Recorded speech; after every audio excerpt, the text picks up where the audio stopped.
আজকে ঘুম থেকে উঠতে একটু দেরি হয়ে গেছিলো, তো শ্যাম্পু করে চলে এসেছিলাম আমাদের ঘরের নতুন সদস্যকে খেতে দিতে। খেতে দিয়ে নিচে চলে গেছিলাম চা খেতে। তো চা বানিয়ে চা খেয়ে চলে গেছিলাম হচ্ছে এসএলে। এসএলে গেছিলাম কারণ দুদিন পরে পিকনিকে যাব, তো একটা জুতোর খুবই দরকার ছিল, তো ওই জুতোটাই কিনতে গেছিলাম। এসএলের জুতোর কোয়ালিটি খুব ভালো হয়। এই জুতোটাই মনে হয় আমার 2-3 বছর চলে যাবে, ছিঁড়বে না। আর একটা তো জুতো আর কেনা হয় না, অনেক জুতো কেনা হয়। তো একটু হিল দেখেই নিলাম। তারপরে বিকেলবেলায় নতুন জুতো পরে বেরিয়ে গেছিলাম ঘুরতে, বারুইপুরে চা খেতে। আর নতুন জুতো পরে চলে গেছিলাম আমি। আমার আর তর সইছিল না।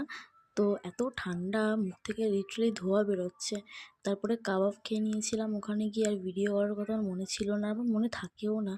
একটু একটু করে ক্লিপ জানি তোমাদের সঙ্গে, ওটাই শেয়ার করি। তারপরে ঘরে এসে বানিয়ে নিয়েছিলাম হচ্ছে কাবলি ছোলা আর লুচি।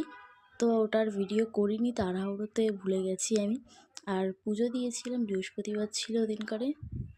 তো ওই প্রসাদটাই খাচ্ছিলাম। আর ভিডিওটা তোমাদের কেমন লাগলো তোমরা জানিও। আর এই টপটাও কেমন লাগছে জানিও, এটা আমি নতুন উইন্টারের জন্য। তো ভিডিওটা ভালো লাগলে লাইক, কমেন্ট, শেয়ার, সাবস্ক্রাইব করতে ভুলবে না। Bye bye.